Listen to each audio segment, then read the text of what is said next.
Coming up on today's episode, a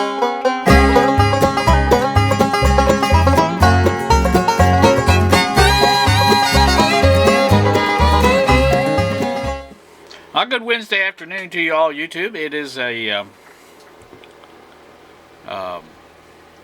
another cloudy day, I guess, is what the weather, the temperature has moderated a bit. It's in the 60s. Not much better, but you know, it is a little bit better. I went and got my groceries a little while ago, about 1 o'clock. 2:13 now, I think, is what the time is.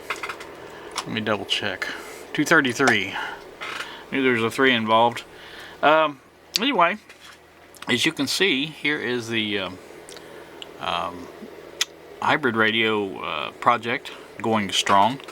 I have most of the wiring done now. I'm going to point out what I've got done, and then I'll show you on the board itself. Or maybe I'll just show you first. I think I already showed you this, going from the tube pin 3, I'm sorry, pin 3. Is that pin 3? Pin 2, I'm sorry, 2.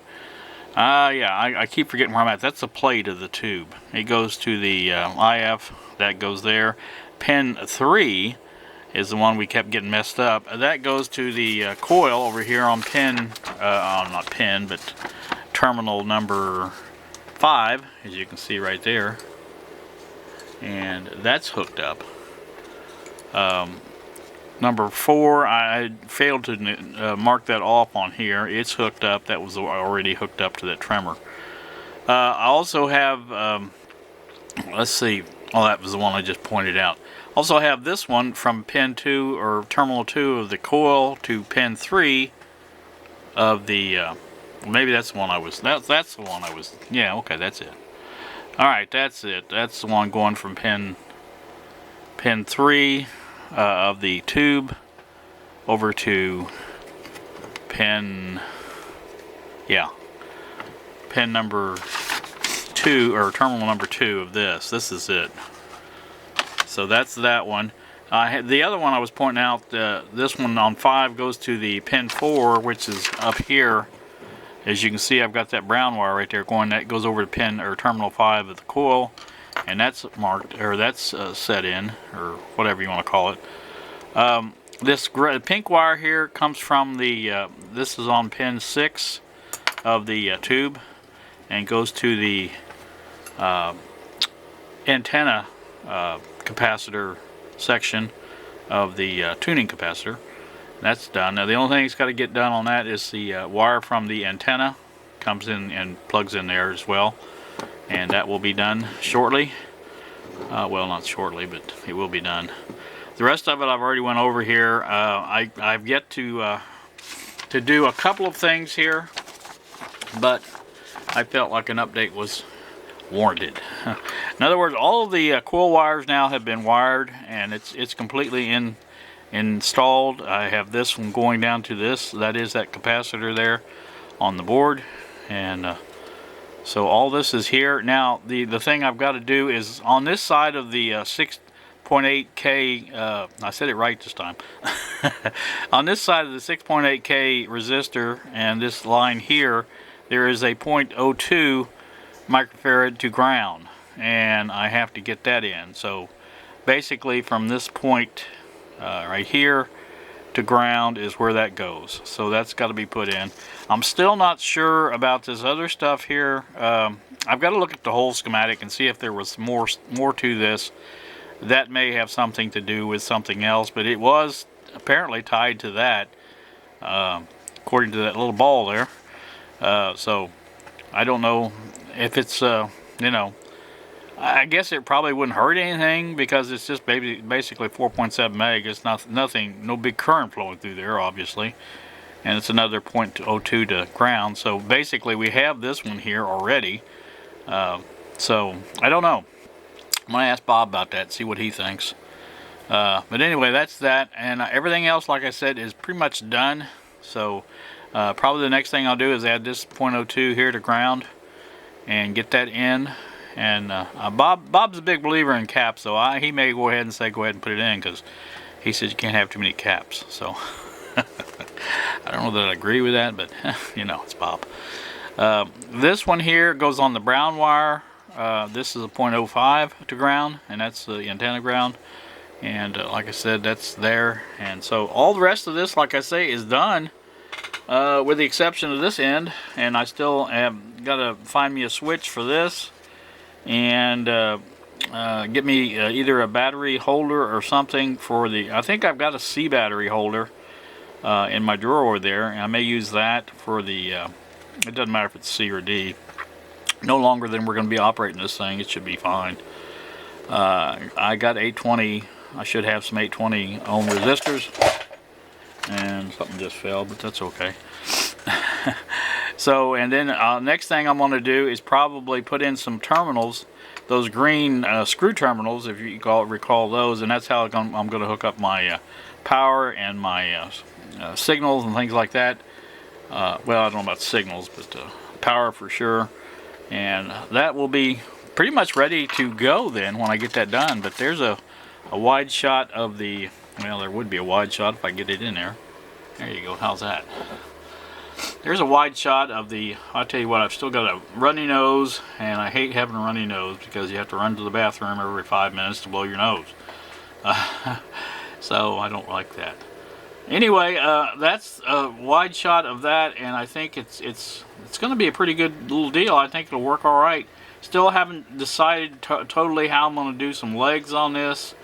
There's a look at my solder job on that. It wasn't very good. I just used a regular soldering iron, but it did melt it, so you know it's on there good and tight. You can see me moving the can with the solder, so it's on there pretty good. It was already a blob of solder there, so like I say, that's that.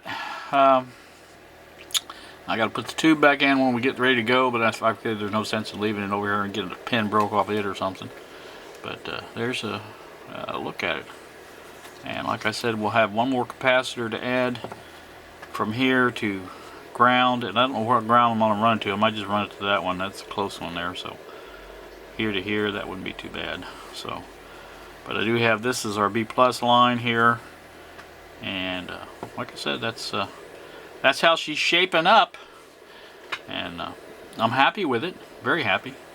I just wish it was ready to go, and the batteries are all hooked up. I may go ahead and work on that. I've got to get those connectors, those battery connectors ready to go, because those need to be hooked up in a way that, well, the only thing they really need to be done is hook up the two connectors of the black and the white together, and just twist them together, and then decide how we're going to run this. I'm trying to figure out if I can run it that way. I think it will run that way and allow me to get, you know, both terminals on there. I think it's about the same amount of space as there is in there, so maybe even a little less. Maybe even, it might even move around a little bit.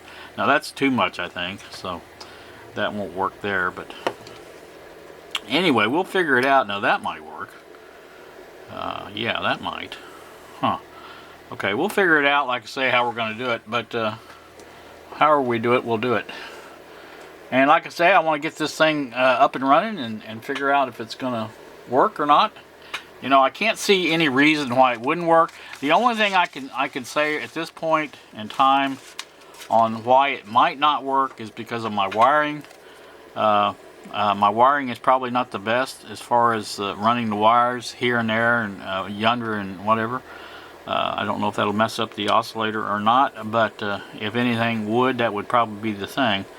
But I think it should work, so I'm hoping. So we will see how it turns out. And like I say, the tube is, like I say, is completely wired now. No more wires on. Oh, I take that back. There is one more wire, or two more wires actually. One going to pin 7 and one going to ground for the filament voltage. And that's going to be another one of those green connectors, and that will have to be done. And like I say, it won't hurt anything to connect those up to the green connectors, because they will be switched as well. So the only time the power will actually be draining from the batteries will be when the switch is on. So that's going to work out good too. So alright, that's my update for now.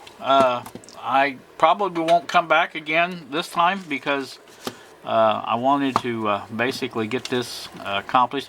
Out for delivery today, and I'm going to flash up a picture of that, is a a capacitor, tuning capacitor that I ordered from Russia. Now this was before I found the one that I'm going to be using on that Rick McWhorter AM transmitter with the FET transistor. And I found this one on eBay, and I thought, well, you know, that'll fit the range that I want, and I went ahead and bought it. And it actually arrived pretty quick. It didn't take that long to get here. I was kind of surprised at that. But anyway, it's supposed to be here today, and I'll be getting that, and I'll probably show you that once it gets here. I think it's pretty big. I'm not really sure. It's hard to tell sometimes on eBay, you know, how big something is. So, like I said, that's probably it as far as I know. I am going to open this, see if there's any difference at all in this. I don't think there is. So.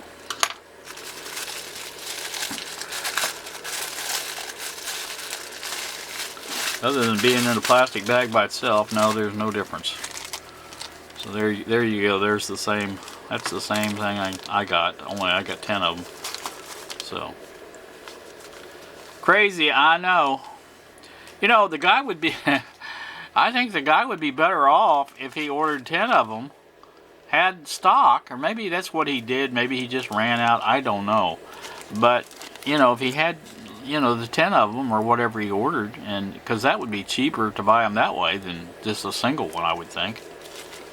So I don't know. We'll see. Whatever. I still haven't left any feedback for him. I don't know if I'm going to. Sometimes that's a statement in itself when you don't leave any feedback. So I'll wait until he says something. If he does and wonders why I don't leave any feedback, I'm gonna tell him. So anyway, that's like I said, that's gonna do me. And you guys have a great day. Thank you so much for watching, and we will see ya.